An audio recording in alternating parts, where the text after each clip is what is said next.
Well, I wasn't so very young. I was 28 years old when I arrived in Auroville in 1970. And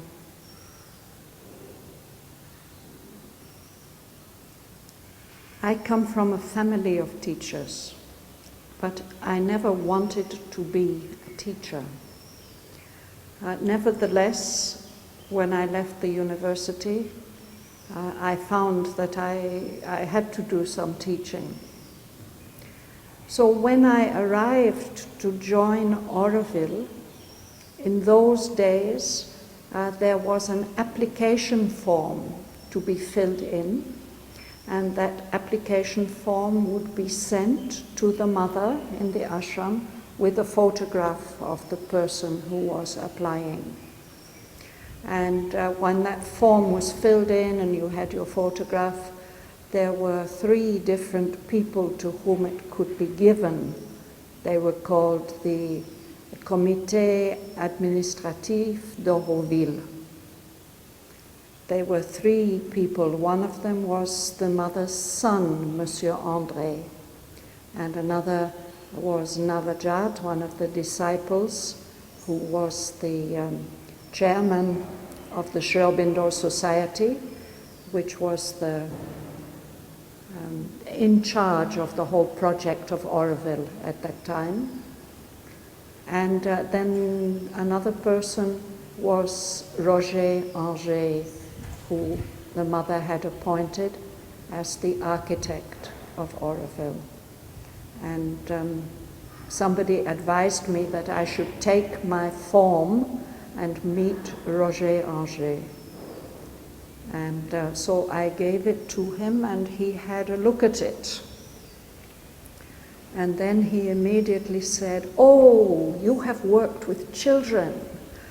Mother is pressing us that we have to start a school in Auroville. You can do that," he said. And because he wanted me to do that, he took me to see the mother at his time. He used to meet her every morning. And one morning shortly after I arrived, in those days we were not allowed to come out to stay in Auroville until the mother had given permission. They made arrangements for us to stay in Pondicherry.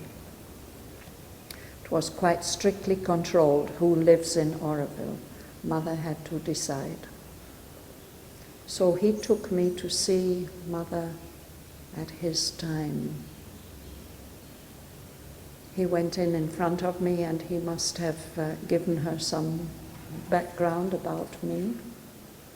And inwardly I had been in touch with the mother for some time, since I heard about Sri Aurobindo and Mother in my country. And I thought that I had many things that I should tell her about my coming to Auroville at that time. And so I was prepared for a conversation. But before I went in, I was told, "We do not speak. You just be in front of Mother and let her look into your eyes, and then she will know everything that she needs to know about you." So that's what I did. And somehow at the end of her looking at me, I knew that it is time to go. She gave me a rose, and I got up and I went away. And I had really forgotten why I was there. Roger came running after me and told me that Mother says, yes, you can go to Auroville and you can work in the school.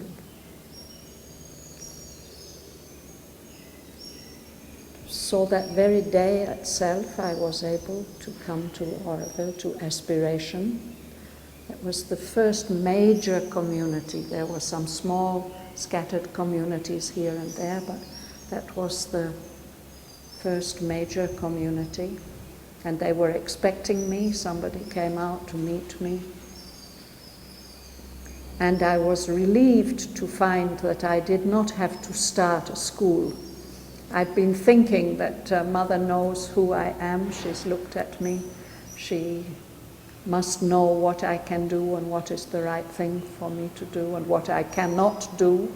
And if she asks me to do something, then surely she will give me the capacity to do it.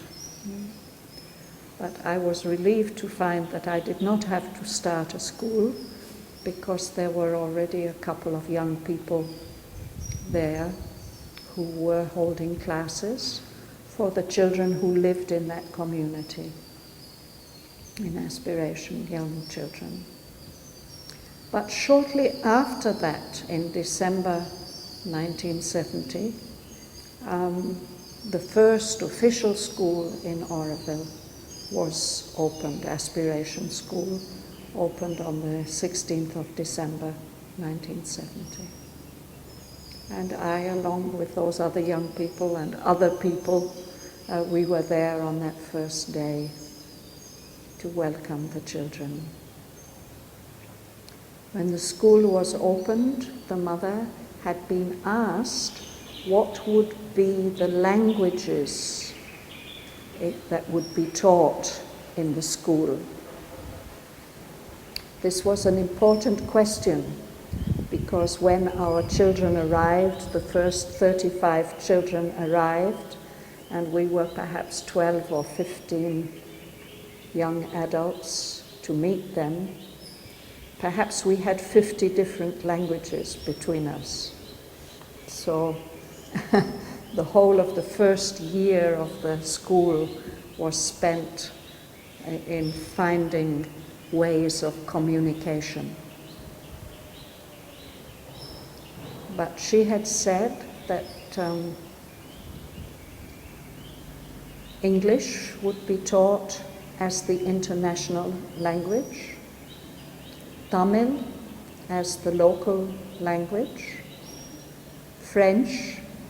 She didn't give any particular reason for French, but French is the medium of instruction in the ashram school. And then she said a simplified Sanskrit, because Sanskrit should become the language of India, the national language of India.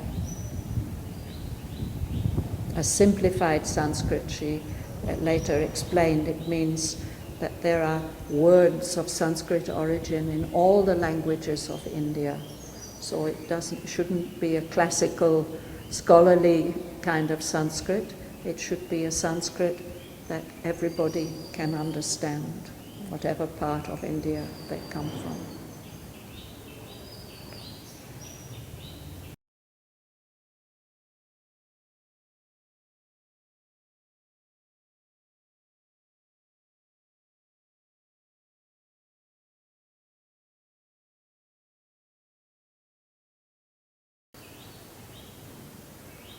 Well, one short thing which I could say is that, following a long tradition in India, Sri Aurobindo and the Mother tell us that higher than the human mind, there is a wisdom which knows how things should be.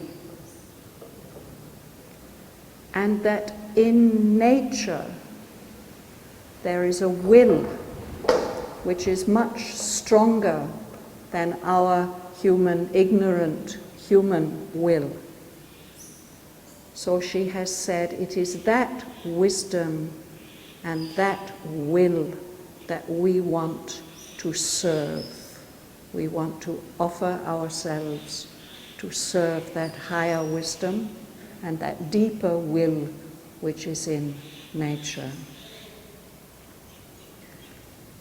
And in order to do that,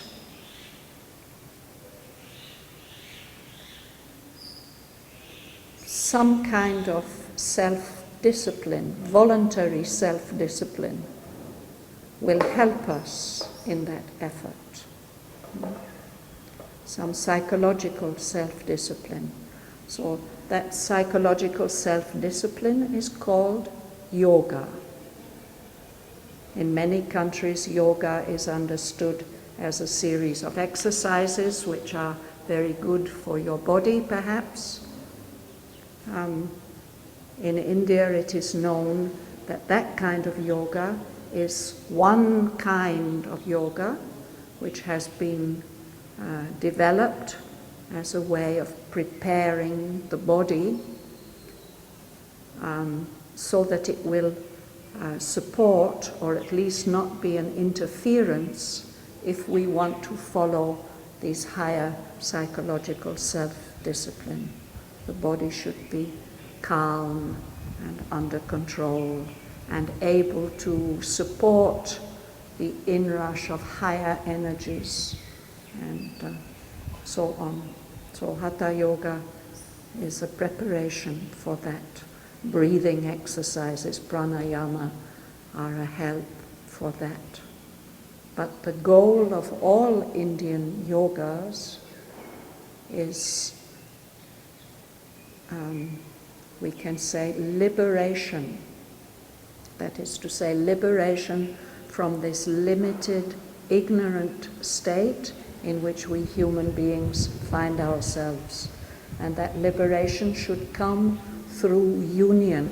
Actually, the word yoga means union. So, union of the individual with that higher wisdom and will, that omnipresent reality of which we are a small part. And because we are a small part of it, each one of us, we are connected to the origin of everything. And if we would like to serve that higher wisdom and that deeper will, we can try to put ourselves in contact with that origin. One of the unique aspects of, I believe it's a unique aspect of Sri Aurobindo's teaching, and the one which appealed to me when I first heard about him, is the idea that evolution is not finished. It's quite logical when you think about it. Why should evolution be finished? And yet we human beings, we tend to think that, oh, we are the summit of evolution and it might not go any further. If the materialists, if the material scientists are right, who say that everything is the result of chance, random mutations, then it could be like that. But Sri Aurobindo has shown in a very interesting way in his book, The Life Divine, that this means if we make it evolution, we say like that, it means it's just a label. We haven't explained at all how out of that primitive plasma that we are told existed at the beginning, immediately after the Big Bang, that this complex matter that we have now could have evolved, and how out of this complex matter living and conscious beings could have evolved. These are mysteries, no? Scientists, of course, are trying to replicate the material conditions under which life might have arisen, but that doesn't explain what life is and where it has come from. So the ancient Indian teaching is that life and mind are involved in matter, that they are inherent in matter from before the Big Bang. The possibility of life and consciousness. And of a higher consciousness, we can say what we call spirit, or that higher wisdom, those possibilities are gradually evolving, unfolding, and that process is not finished. So when we look at the world around us and somebody tells us, oh, there's a higher wisdom regulating all this, we think, well, we human beings, actually, we could do better. It's such a mess, no? But we can't do better. We are not able to do better. With all our wish to do things better, we are not able to do it because of the limitations of our consciousness. And the thing that appealed to me was that if we want to do it, it is possible to reach a higher level of consciousness. And with the help of that higher level of consciousness, we can act on the conditions of our world and help to change it. So that is an important part of what Sri Aurobindo's yoga, the integral yoga.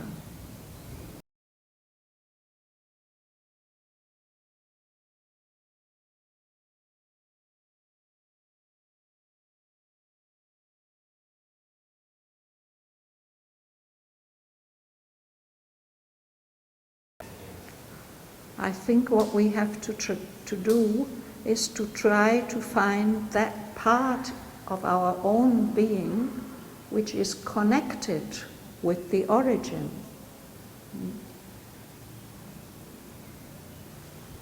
Some part of us has accepted this adventure of unconsciousness, of going through this experience of being cut off, forgetting our origin, of becoming involved in this world of matter, and to gradually go through this adventure of rediscovering who we really are and what we really are.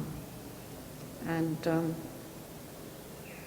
to the extent that we're able to find the truth of our own individuality, we can reunite with that origin.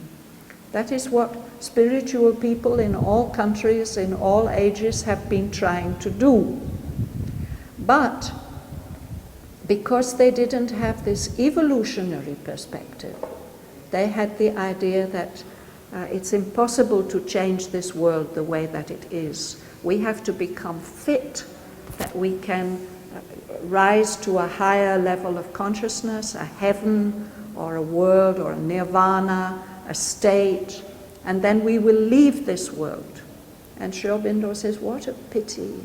All these great souls, they have undertaken all these efforts, and then they have gone away. They could do it.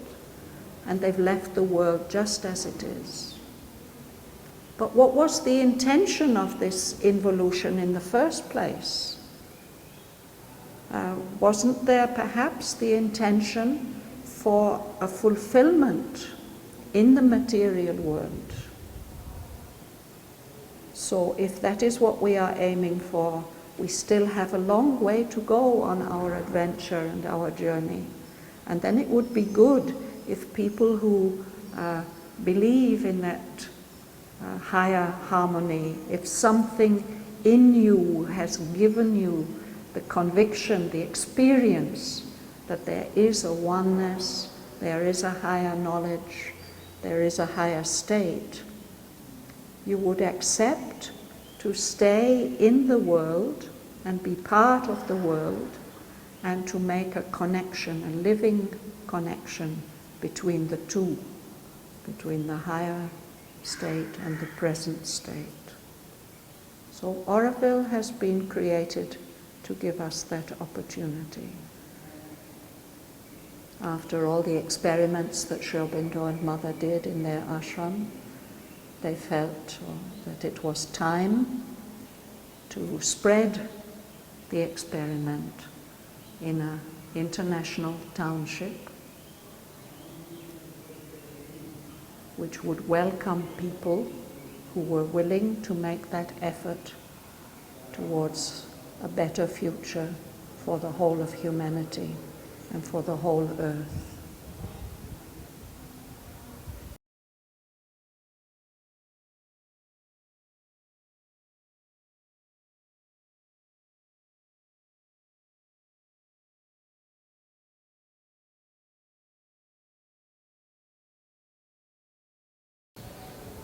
We call it the Matrimandir. It means the temple of the mother. And it's called that because in India, the creative principle, the principle that gives birth to everything new, no, is the mother. So this is the temple of that creative evolutionary force that is working for the higher future, for the earth. And inside, in that chamber, which has been offered to us as a place, Mother said, to learn to concentrate, has been placed this symbol, the globe, the crystal globe, with a ray of light falling on it, constantly, unwavering ray of light falling on it. So Mother has said two things about the crystal. She said it is the symbol of the future realization, and she said it's the object of concentration. So if you are learning to concentrate not only your mind but your energies, it's helpful to have something to concentrate on. So there is this beautiful, perfect form, full of light, that we can concentrate on to gather our energies and keep them concentrated. But what is the symbol of the future realization? I explain it to myself like this. That is a perfectly pure crystal. It means every molecule inside that globe is flawless, it's perfect, it's in its perfect place. If any of them were in the wrong places, there would be a flaw in the crystal, and it wouldn't be able to receive the light like that. It receives the light from above and it spreads it, it lights up the whole room. No? So that is the future realization that we want. All of us want or need to have every part of our being perfect and pure and just in the way it should be, receiving the light from above, which helps us to be pure and perfect, and spreading it all around.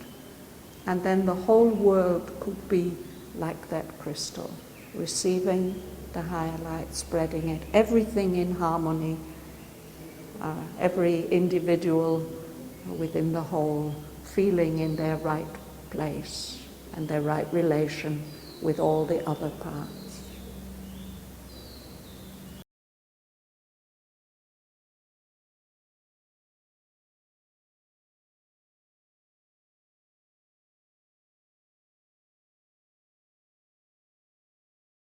Considered it an important part of his work to restate, he said, the Vedic knowledge, and then he added to that the knowledge which he himself acquired by his sadhana. And he wrote a great many books. There are 2 big shelffuls of books on different topics, restating that knowledge in a way that would be accessible, he said, to the modern mind. Because in the process of evolution, our mind has also evolved.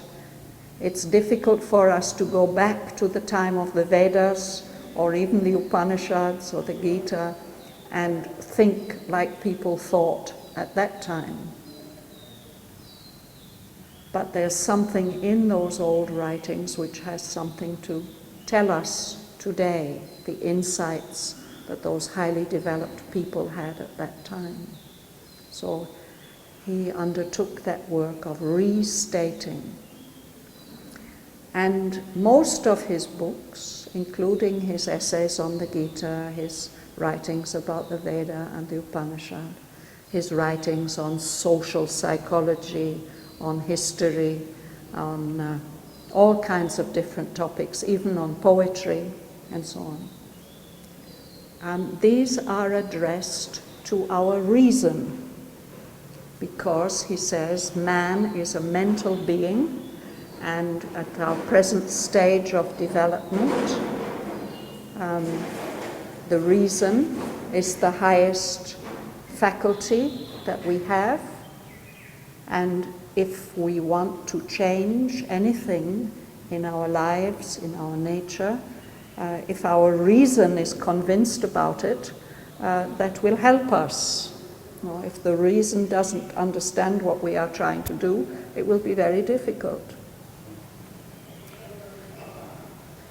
But some of the ancient scriptures are not addressed to the reason. The Vedas and the Upanishads are not addressed to the reason. And that's because our whole being is not satisfied by reason alone. People can tell you all kinds of good reasons why you should do this or that, and you have to say, yes, after all, they are right. But you don't feel fully convinced. No, there are other parts of our being that need to be satisfied. And perhaps through poetry, those other parts of our being, our aesthetic parts, our imagination, our feelings of love and delight and adoration, they can be touched. They won't be touched just by the reason. He took this traditional story of Savitri and Shraddhavan, and he worked at it first as an exercise for himself. What Sri Aurobindo and Mother were doing was contacting the higher levels and trying to bring them into action in our world. Sri Aurobindo was a poet, so one of the ways that he did that was through his poetry. So he said that every time he was able to reach a higher realization, a new level that he was established in a higher consciousness, he rewrote what he had written before and tried to bring everything up to the new level. He did it first as an exercise to see how far his yogic consciousness could be used for writing poetry. But somehow in the process, over 30-odd years, he has produced this amazing poem. Finally, in the last 5-6 years of his life, he tried to finish it. He brought it to a certain level of incomplete completion. It was not fully complete, but still we can read it as a whole. And it is the Mother who has said that she feels that this is the vehicle of Sri Aurobindo's message. All the other books, she said, are the preparation, but this is the message. So this book is regarded with a great deal of veneration and respect, and is being read by people connected with Sri Aurobindo all over the world. But here in Auroville, at a certain point in 1994, it was suggested that we should not just read it, we should really study it. We should make an effort to try to grasp what this wonderful poem has to tell us. And this place, Savitri Bhavan, has grown out of that. effort. Gradually we feel, with repeated readings and studyings, we're beginning to understand something. And to understand Savitri better, one can study many other things. One can study particularly the other writings of Sri Aurobindo, the wonderful talks of the mother, who puts things so simply and plainly. And one can study English literature, and one can study the Vedas, and one can Greek and Latin classical mythology. All these kind of things will help us in our understanding. And people have tried also to relate to this poem in other ways, by painting, for example, or composing music, or through dramas, or dance dramas. So all those kind of activities are welcomed here also. The way is, if we are interested in doing that, whatever small contact we can have is only an enrichment, no? So you don't have to understand everything all at once. Your mind can't do it, your brain can't do it. But if you read with aspiration and you want to understand, it's very clear that your brain starts to make the necessary connections, and your mind starts to develop, and your consciousness develops, and gradually you understand more and more and more. And if then you really try to apply that understanding in your life, you will find your understanding grows much more. You will see what are the difficulties and the obstacles to change. And you will understand more about this field of work that you have been given, your own self. You can't really change anything else in this world except just this material that you've been given. But this material, as you work on it, as you allow the higher forces to work on it, then it can enlarge and widen and maybe influence other people and other things also.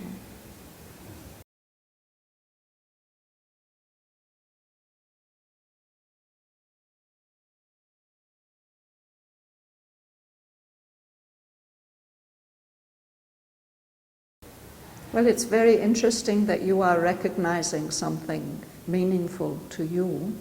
Many people are baffled by these pictures. The theme of each of these pictures has been given by the mother.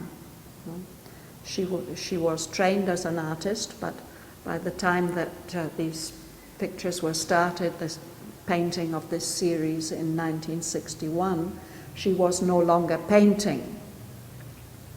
But she took a young disciple in the ashram, Huta, who had no training as an artist at all, nothing. But Mother must have seen some possibility or receptivity in her. There were many artists in the ashram, and Mother said she had tried something with them, but she had not got the results she needed. So perhaps the fact that Huta didn't have any preconceived ideas about what art should be or what a picture should look like, perhaps that gave Mother some greater possibility of working. And you will have seen there that she says how they did it. They would read some lines, they would concentrate silently together, and then some image would become clear to the Mother, and she would make a sketch and explain to Huta what she wanted, and Huta would go to her studio, which had been prepared by the Mother and the Mother's force put there, and then she would prepare the painting. And to do that she had to create a sketch, and Mother sometimes would correct that sketch before allowing her to start putting the colors. And when they had completed the whole series, I think by the middle of 1965, Mother asked to see them all again. And then she made Huta repaint many of them.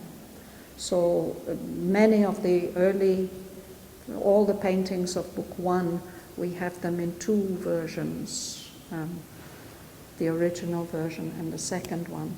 And Mother said, I was trying to see how the consciousness can act. And she said, if we can see, if we compare, what was done in this short time, without any formal training.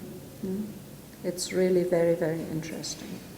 And of course, Mother was not trying to show the world as it is. There are plenty of artists doing that. She said, there's another reality which is much closer to the truth of things. And it's that one we are trying to show you. And of course, they used many different methods. Some of them are symbolic, some of them are abstract, some of them have pictures which seem connected with the verses. In the legend part of the poem, the story of Shraddhavan and Savitri, then they're more like illustrations to a fairy tale. But the very, very interesting ones, you can see some there, are the Book of Yoga, and then the later books, which are all about Savitri's inner journey. And then there's an earlier book, Book 2 and Book 3, about Asvapati, her father, his inner journey.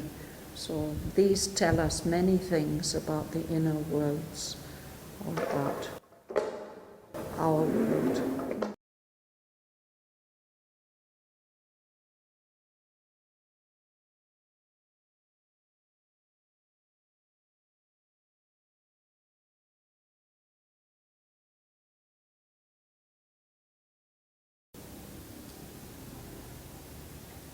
As I understand it, Mother has created this place. She's concentrated, focused some energy here. You have perhaps seen this painting, The Spirit of Auroville, no? She's focused something here. A power, an influence that will speed up evolution in people who come under that influence. And it's a field of activity. We're supposed to be building a city, so there's a huge choice of activities where each individual can find all the opportunities that they need for their own self-discovery and their own self-expression. And she has told us not to regard this as something for ourselves only. The aim of Auroville, the two aims she mentioned, human unity and peace on earth. And of course, many of the people here also are very, very concerned about the future of the earth as a planet. A lot of efforts have been made here in the field of what we could call ecology, a better relationship between human beings and nature. So that's what I feel. It's a field of opportunity for us, of exploration. We've been set very, very high ideals. We've been given very, very difficult conditions, very challenging conditions. Today the conditions are a lot easier than they were in the beginning, but they are still challenging, perhaps not so much materially now, but psychologically they are still very, very challenging. Because people are coming here from all kinds of backgrounds, different countries, different cultural backgrounds, and most of them are consciously leaving something and coming here and looking for an opportunity for something that feels truer and better to them. But all this is not in harmony. All these things clash, all these different expectations and aspirations and all the rest of it. There's a harmonizing force which somehow seems to keep us connected, but in this connection there's a lot of clash going on. And a beautiful image has been given for this by one of our Aurovillian sisters. She said it's like one of those machines when you want to polish gemstones. You put all the rough stones in the barrel with some grit, and you turn it, and the stones polish each other. She said that is what we are doing. We are polishing each other. We hopefully many beautiful, unique gems will come. We are not supposed to be all the same. Human unity doesn't mean everybody thinking the same and wearing the same clothes and eating the same food, and not at all, not at all, not at all. Each of those divine seeds which has come is unique, and in the course of evolution it will become more and more and more unique. And it's those unique gemstones, those fully polished, perfect, every one different, that is needed to create the new creation, the wonderful harmony of all these colors and flavors and perfumes and musical notes and so on. That would be the fulfillment. And I think it's interesting that all the religions and all the ideals, even the socialist ideal, you can say, they dreamed of a state of perfect fulfillment for every individual in a perfect society. No? It's as if that dream is coded into every human being. Some of us think that, it was in the past and now we have fallen and so on. But I think it's in the future, and that future is drawing all of us towards it. Those future possibilities that we're each of us carrying within us, and that future harmony that's been envisaged by that higher wisdom, and which that deeper will in nature is driving towards. That new creation.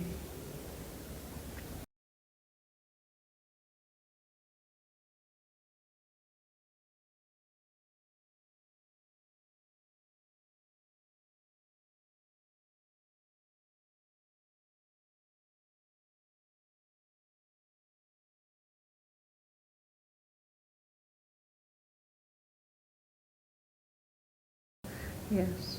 It expresses something like that. But we seem to have set ourselves an impossible task with this wonderful image. It's, from the point of view of town planning, it's an extremely difficult kind of plan to realize. So the challenges are there, all the challenges.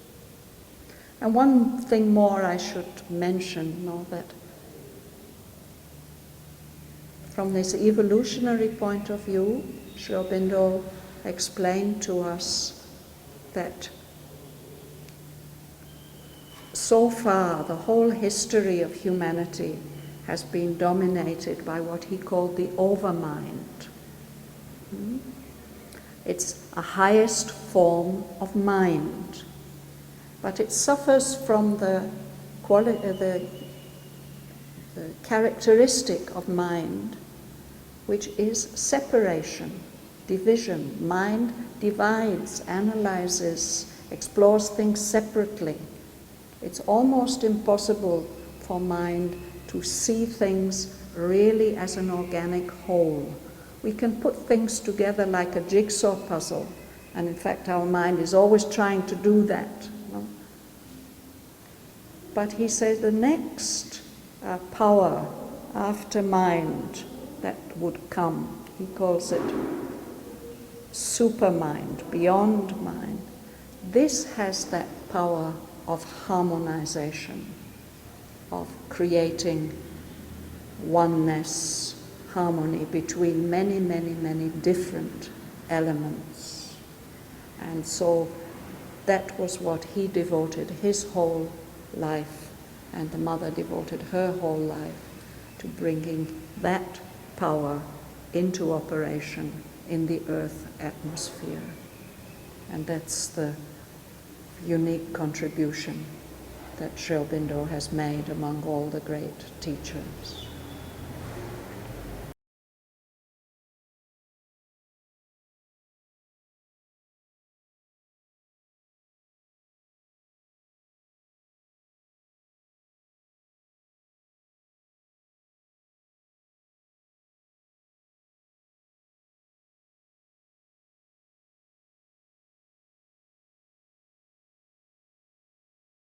No, it's a city. A city is not a village, and it's not a monastery. It's a city, and people can go in and come out and move around, and it should have all the richness of a city. So, but people should try to understand what is special about this city. Why is this a city which is different from any other city that has ever been? That is important to know. It's not just a place to come because here there are certain freedoms that you might not have, or certain possibilities that you might not have wherever you come from. Really, one should come here with the aspiration to accelerate one's own personal evolution, and through that contribute to the further evolution of the whole of humanity. And that's not something we can do ourselves. We can only put ourselves under the influence of this higher wisdom and this deeper will, and try to serve that. And in that way we shall progress. Perhaps we could say that all this sounds very utopian, and we look around at the condition of the world today. Terrible things are happening to people all over the globe. The earth itself seems to be in danger. So this handful of people in South India with their big ideas, what are they doing really, practically, to make the world a better place?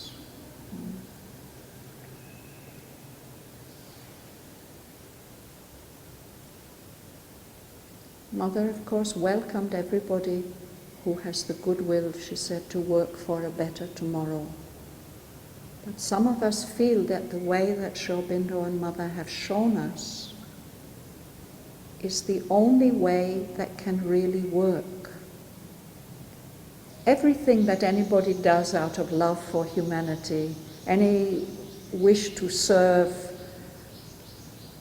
is something positive in their own development, and it will be accepted and will have some impact. But if really there could be a society of people who were consciously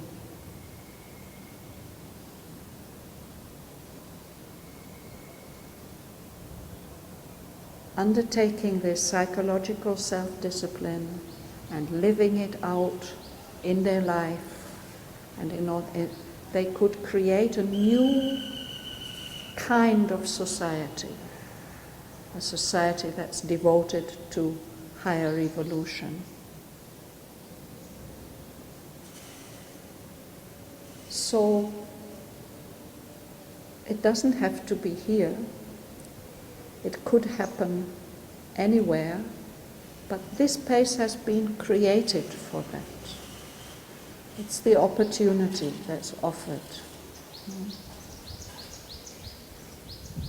So sometimes I think it's like a kindergarten for the souls to come here and play together and grow. And like children, we quarrel and we fight. All human difficulties you will experience in some way here. In that way, we shall grow and grow. And in the beginning, in the early days of Auroville, they used to speak about it as a university and as a university. So if we can grow up, one day perhaps it will be that university. And the mother said the city the earth needs, that can show, give some concrete examples of better ways to do things. And of course there's a kind of contagion between all the elements in this whole that we are.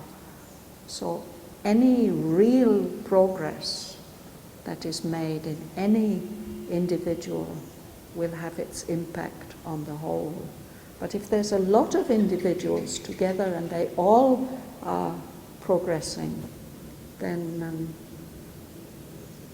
I sometimes use the image of a piece of paper. You want to set it on, you want to get a flame going. You can focus the rays of the sun onto one spot of your piece of paper. It means that on that spot the molecules will get heated up and they will start to move, and eventually there'll be so much heat and the whole piece of paper will burn up. So Auroville could be a place like that, where we are given the opportunity to heat up, and if really we catch flame, then it could help the whole earth to catch flame. That flame of aspiration towards a higher life.